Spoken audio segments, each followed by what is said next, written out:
Hello Sugar Geeks, Liz here once again with Christophe. Today we have a very exciting tutorial. So today we're going to do a simple entremet that can be done at home, and we're going to have 4 recipes: the chocolate cake, chocolate ganache, along with the chocolate mousse, and we're going to glaze our little entremet. So what exactly is an entremet? Is it just a cake? So an entremet, it's a combination of different texture to enhance a certain flavor profile. What's really interesting about an entremet is once you cut in the inside, you have a lot of things going on. And you guys should know that this is a 2-day process and you have to have a freezer. Yes. 100%. We have all of the information for all of the tools, equipment, and the recipe on sugargeekshow.com. Otherwise, let's get started. All right, so first things we're going to do is we're going to do our ganache. Okay. So we have our pot over here. Boom, boom, boom. So let's pour our cream. Add your glucose or corn syrup or honey. So the glucose, it's an inverted sugar. It will help to have a softer texture, and it's a sweetener also. And add your sugar. We are having our chocolate in our mixing bowl. It's boiled. Did it boil? It's simmering on the bottom. Okay, so we're going to boil it. Okay. Okay. All right, so we are boiling over here. We're going to mix our cream. I will add 1/3 of the cream first. Mix, mix, mix. Boom, boom, boom. Bada boom! Thank you. So right now we are creating an emulsion. So we are mixing all the ingredients together to get to a shiny and smooth consistency. Yes. Now you used a dark chocolate? On that recipe, we are using dark and milk chocolate. Ah, okay. It is recommended for especially something like this complicated of a recipe to try and use the ingredients that chef recommends, or at least use the same type of chocolate, like semi-sweet and milk. If you do use a different chocolate, it can adjust the consistency and how it sets and everything like that. That looks right. so tasty. So this is mixed together. We're going to add the rest of our cream. Okay. We are mixing the same way as the first time, just to make sure all the ingredients are mixed together. Is there a reason you do 1/3 of the cream first and then do the rest? Yes, because sometimes if you put all your cream in once, your ganache might separate it. So the first part is to melt the chocolate, and once you're sure that all your chocolate is melted, then you add the second part. Got it. Okay, we have our butter into a pitcher. And we're using a pitcher because we don't want to incorporate any air. Yes, but the less air, the better, because you're going to have a really, really smooth texture. We learned in your bonbon video, which you can watch right there, that you don't want to have any air in a bonbon because it affects the shelf life. Correct, because bacteria are developing in the air. Yeah. Or in the water. And then we want to Burr mix our ganache. Mm-hmm. And you're holding this at a slight angle, like 20. Yeah, I don't go up and down like this because that's going to incorporate a lot of air, so I'm going progressively. And then we mix our ganache. All right, our ganache is mixed. Nice and shiny. It's already so satisfying. So now you want to protect your ganache with a plastic wrap. Okay. And we're going to have the plastic wrap touching our product. No water will be added to your ganache. Okay. And then you let it set for about 5 to 6 hours at room temperature, or the day before. I will recommend you can do that the day before. And the next day your ganache at room temperature, about 72 degree Fahrenheit, your ganache will be ready to pipe. People ask me a lot if you can put ganache into the refrigerator to let it set faster, and I always tell them no. Actually, we could do that for this one, but for bonbon, the cooler will add moisture. As long as that's not for a bonbon, it's okay, but it will make your ganache extremely hard. Really too hard, Yeah. and you're not going to be able to pipe it. All right, the next step, Liz, will be to make our chocolate fudge cake. Is that mayonnaise? It is mayonnaise. This is going in the cake? Yes, we are actually putting the mayonnaise in our cake. It actually gives a really, really nice, moist final texture. And that's because mayonnaise is just eggs and oil. You want to put the eggs first inside your mixing bowl. Okay. And we're not even using a mixer. We're just going to use a bowl and a whisk. Yes, it's a small recipe. This recipe will be for a quarter sheet because the best tool of a pastry chef. Your arms, your hands. Your These hands, are your arms, tools. Your head. Then we want to add our sugar. Mix, mix, mix. If you want to see the other videos that we've been doing this season all around pastry, you should check out the playlist right here. Where? We're in the matrix. It's going to be right here. Right here? Right here. Just click on it. Okay. All right. Let's add our mayonnaise. Okay. We are mixing our mayonnaise with your eggs and the sugar. Nice and homogenized. Let's add our vanilla extract. Mix, mix, mix. Boom, boom, boom. Bada boom. Bada boom. All right. Then let's add our water. Okay. So we're mixing in between adding each ingredient because that keeps the emulsion going, right? Correct. You can't just add everything into the bowl and mix it. Let's add the flour. Then add the cacao powder. Okay. If I was using a stand mixer, I assume I would be mixing on low while adding in the ingredients. Then we want to add our salt. Then our baking soda. And last, our baking powder. Mix, mix, mix. Can you overmix this or you just mix it until it's homogenized? Exactly, you mix it until it's homogenized. Great. All right, our fudge cake is ready to bake. What you doing, Liz? I'm gonna cake goop the pan. A what? Cake goop. It's just homemade pan release because I don't like to use the spray kind. It's bad for the environment. All right. Yeah, so this is just equal parts flour, oil, and vegetable shortening. All right, parchment. There you go. My job is done. Thank you, Liz. And now we pour our chocolate fudge into our pan. And then our oven is preheated to 360 degrees Fahrenheit. So this batter is pretty liquidy, so it will stay flat. Yeah. That's the great things about it. But you want to help it and spread it a little bit. So we're gonna bake this for about 15 minutes or until the center is set.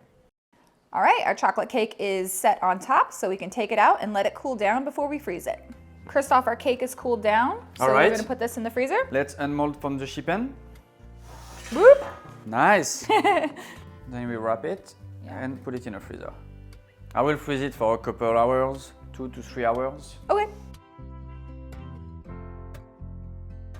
And by the magic of television, we have our already frozen cake and our already set ganache. Wow, that was really fast.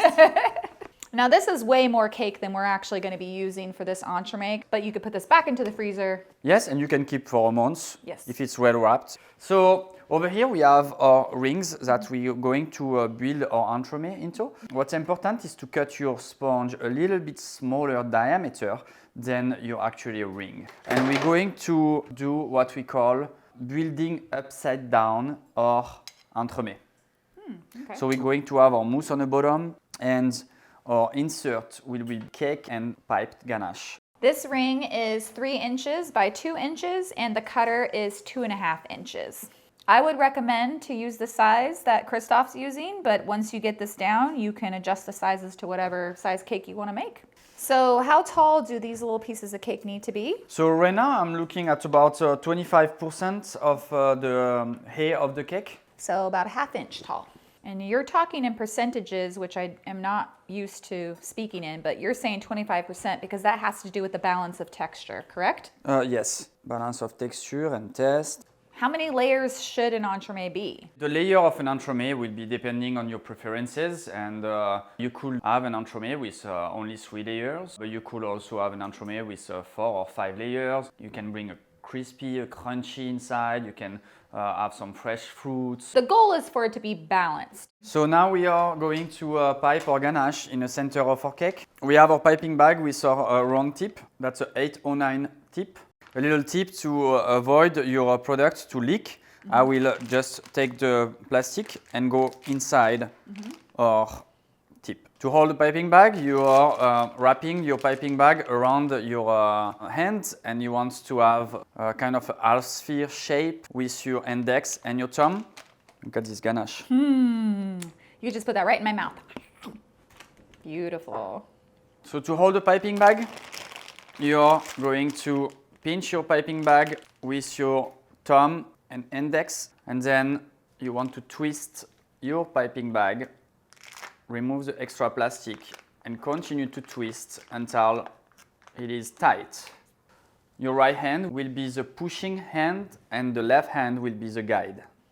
Then you pipe in the center. And you're pushing with the tip touching the surface, and then you're doing your little half swirly thing, which we learned when we were making the pavlova. Same technique, I'm noticing. And then we're going to set this in the freezer. While your cake is freezing and before you're doing your chocolate mousse, you need to line your Entremet molds. And we're using acetate, right? Yes. This is an acetate roll that I bought off of Amazon for another project.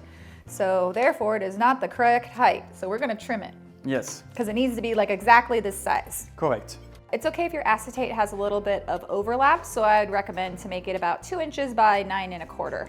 But normally you could buy acetate pretty much in any height. Yes, and also we're going to need a piece for the bottom. You can make a little square. So I'm going to spray the ring. So you have your piece of acetate on the bottom, then you place the ring on the top, and then you're putting your acetate. And the fat helps it stick to the mold? Correct. I see. You can have your acetate overlapping a little bit because you don't want to have the ring appearance. I see. Aaron says the diameter times pi will get you the length.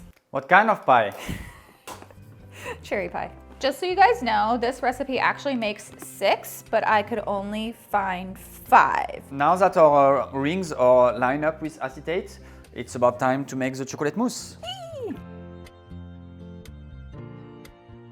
There is so many chocolate mousse and different ways to make a chocolate mousse. Today I'm going to show you one of those ways.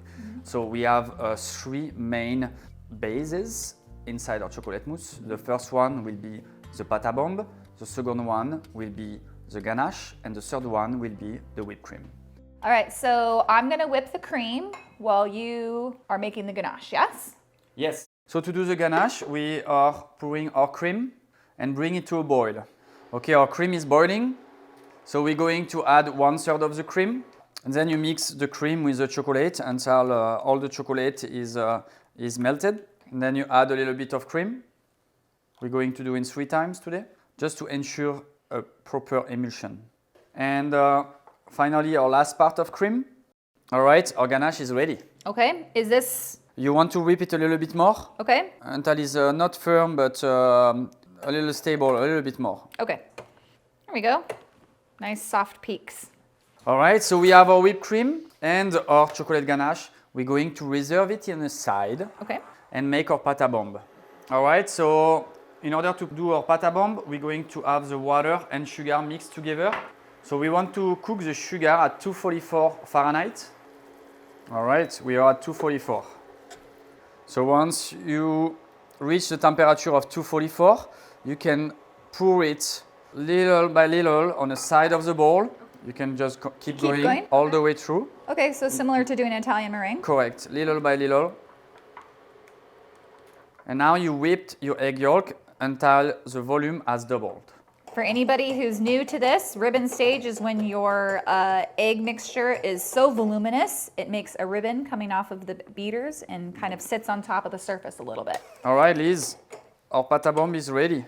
Okay, so now we want to add our whipped cream. So 1/3 of the whipped cream inside our ganache. Our ganache temperature is between 35 and 40 degrees Celsius. And this is gonna just lighten the ganache up a little bit so it's easier to fold everything together, correct? Correct. What we want to do is to really bring everything to the same consistency before mixing all the ingredients together. Yes. Right now, the ganache is a little bit thicker than the whipped cream. So that's why we want to bring the ganache texture to almost the same texture as the whipped cream. Yep. And that's avoid to create lumps. And you finish with the pâte à bombe because you want to keep all the volume of your pâte à bombe and your final texture. So your final texture will be much more airy.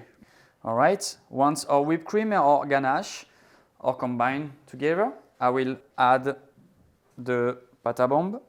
And now we want to fold delicately our pâte à bombe with our chocolate mousse to keep the maximum volume. So nice. I feel like I learned so many techniques when I'm watching you work, Christophe. Even something like folding, I'm like, oh yeah, I know how to fold. And then I watch you fold and I'm like, I don't know how to fold. Need to work on my folding skills. And now we are ready to assemble our entremet. Let's do it. Let's take our sponge and ganache from the freezer. Okay. So we're going to have our chocolate mousse inside the piping bag. And then we're going to fill up the rings about 3/4 all the way to the top. You hold the tip inside so you don't get bubbles. And then you pinch Okay. to stop the leaking part. All right, 3/4, pinch. Beautiful, chef. So then we're going to hold our insert, which is a cake and the ganache, and we're going to press it in the center until the mousse going all the way to the top. So we want to have the sponge to the level of the top of the ring. Got it. That's so satisfying. And then we flat our ring. So I'm just filling in the little gap here because you don't want to push the cake down too low. So I'm just adding a little extra mousse so that the cake is in the correct placement. Correct. And then you smooth the ring to level. Into the freezer? Into the freezer. All right. While our entremet are in the freezer, we are going to start to do our dark chocolate glaze, and it's going to be a shiny glaze. All right, so the first step is to hydrate our gelatin into a cold water. This is gelatin sheets, but you Yes. could use powdered gelatin in the same amount. The gelatin sheets will soak about 6 times its amount on water. So if you use gelatin powder, you want to use the same amount that is in the recipe and add 6 times the amount of the gelatin in water. But with the powder, you can't pull the powder out of the water. That's correct. You have to pre-measure the water, let it all absorb together, and then put that into your recipe. That's correct. All right, so our gelatin is inside the water and we're going to let hydrate on the side. The next step will be add the water inside the pot and then add the sugar, and we can add a couple drops of food coloring. Wait, what's this for? We're making the glaze red? No, actually the red on the dark glaze will intensify the colors and the shine. Really? And on the milk glaze, you could add a little bit of orange coloring. Ah. That will intensify your color and make it even more shinier. That is so geeky, and I love that. 2 drops, and then we're going to bring to 106 degrees Celsius. So during this time, we are going to mix our glucose and our cream and warm it up in the microwave. You want to be close to about the same temperature when you deglaze the cream into your sugar. Okay, we are at 106. So we mix the glucose and the cream, and then we deglaze our syrup with our cream. Ah, I see. And you don't get that huge explosion of bubbles like we normally do when you make like caramel and you put the cream and the butter into the hot caramel. Correct. All right, so now we want to bring back everything to boil and add our cacao powder. Nice. Mix, mix, mix. And at this point, you can turn off the stove.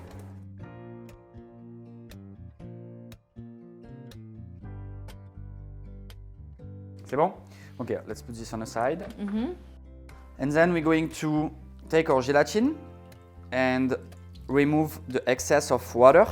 Remember, the gelatin takes 6 times its amount of weight in water.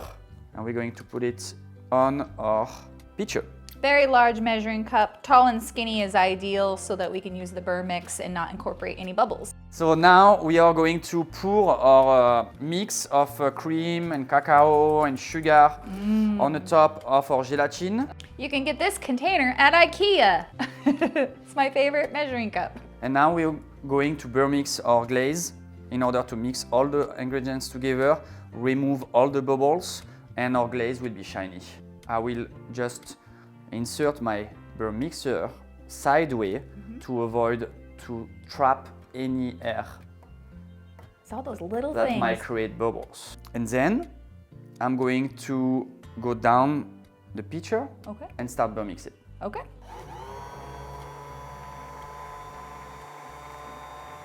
So we're basically Burr mixing until all the bubbles are gone.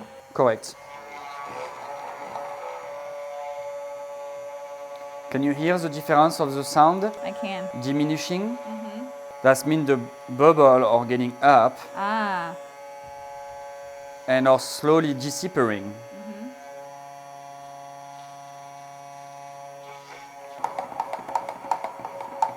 There is one more bubble up. Look at this. Look at that. So shiny. I just want to dive right in there. We want to glaze our entremet at 40 degrees Celsius Okay. on a frozen entremet. So right now we are about 57 degrees Celsius. So and then we are placing our pitcher inside an ice bath. We don't want to use a whisk because the whisk will incorporate air. We want to use a spatula to cool it down. Voila. Let's put it on the side and unmold our entremet. All right, let's unmold our entremet. Okay. We're going to have our entremet and then heat up the side.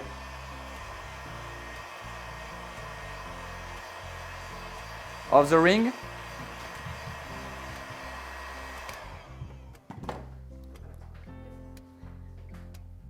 Ooh, wow. And mold the ring. And do not forget to take off the acetate.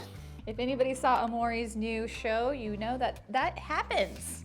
And then place your entremet on the screen. Normally in a professional kitchen, we often use what we call a blast freezer, which is really colder than the regular freezer. That means the leftover of mousse that you have on your piece of acetate will not be on the acetate. Right now we are at home and we're doing the best of we can, but sometimes if you see air bubble on the top of your glaze, it's because there is some micro bubbles from the mousse that is left off onto your cake. So that might create air bubble and you're not going to have an entire smooth surface. There is a little trick to do that, is to glaze your entremet 2 times. You can glaze your entremet 1 time, put it back in the freezer. That's going to create a thin skin, and even though if you have air bubbles, the second time when you're going to glaze your entremet will be super smooth and shiny. All right, our glaze is at 40. So really important, once we reach 40 degrees Celsius, we want to mix again and to ensure that there is no air bubble. It's so much thicker and shinier. Yes. You can see the bubbles going down Yep. to get destroyed, going to their death. Oh! Oh, Go away, bubbles! that looks beautiful. All right, so we are ready to glaze now. We lined a sheet pan with some plastic wrap and placed a cooling rack on top. The plastic wrap is to catch all of that glaze so that you can reuse it. No wasting here. When you glaze the entremet, you don't want to be shy. You pour all the way in the center and on the outside. And then to remove the excess on the top, you are just going once and that's it. And this is to remove the excess of glaze. Beautiful. So this is just regular white non-peril sprinkles, nice and small. Okay, a little gold powder to make them nice and shiny. Mix, mix, mix. Nice. But if you didn't want to use sprinkles, you could use streusel, nuts. Yes, chocolate cookie crunched around. Okay, so because our entremet is frozen right now, we're going to pick it up with a toothpick. Ooh, smart. Remove the excess of glaze. Okay. And we're going to roll our entremet Wow, that's so cool. inside the pearls. And that just finishes that edge. Looks really nice. And then we're going to take the entremet, place in the center of the plate. All right, so once your cake thaw out just a little bit, you want to take the stick, Twist. twist it, Wow. and remove it. That's so cool. And we're going to put a little gold leaf in the center. This would be such a cool dessert for like a wedding, bridal shower, anniversary, like pretty much any special occasion, but also if you have a pastry shop. Oh yes. I see these in pastry shop all the time. I would sell that for sure. For sure. This is just a small amount of Grand Marnier, and Christophe showed us this trick back in the last season with the chocolate heart. If you mix gold powder with Grand Marnier, it doesn't rub off as much and it tastes delicious. Adding just a little bit of gold powder, but it needs to be thick, correct? Correct. Not super watery. And then you have a round cutter, but you could use also a tip. You want to dip your ring inside your gold, all right? Tap, tap, tap for the extra. And then you want to mark your cake. I love all these little techniques, Christophe. Nobody would ever see this unless they worked in a pastry shop. That is freaking gorgeous. Boom! So I will recommend if you want to serve this to your guest, to take it out from the cooler, maybe 30 minutes before serving it. Just that's gonna give the time for the mousse to have just a bit of texture and to come back to room temperature. Now is the moment I've been waiting for. That's a big bite. Oh yes. Oh my God. So smooth, but not too rich, not too sweet. Perfectly balanced. Yes. You've done it again, chef. If you want to see more videos from Christophe, please leave us a comment so he can come back next season. Until then, we will see you all in the next video. Bye, guys. I didn't like it. Today we're going to go over Get it together! Rolling. Now we are finished now we are ready. We are just ready. Okay, yeah. That's it. I was born ready.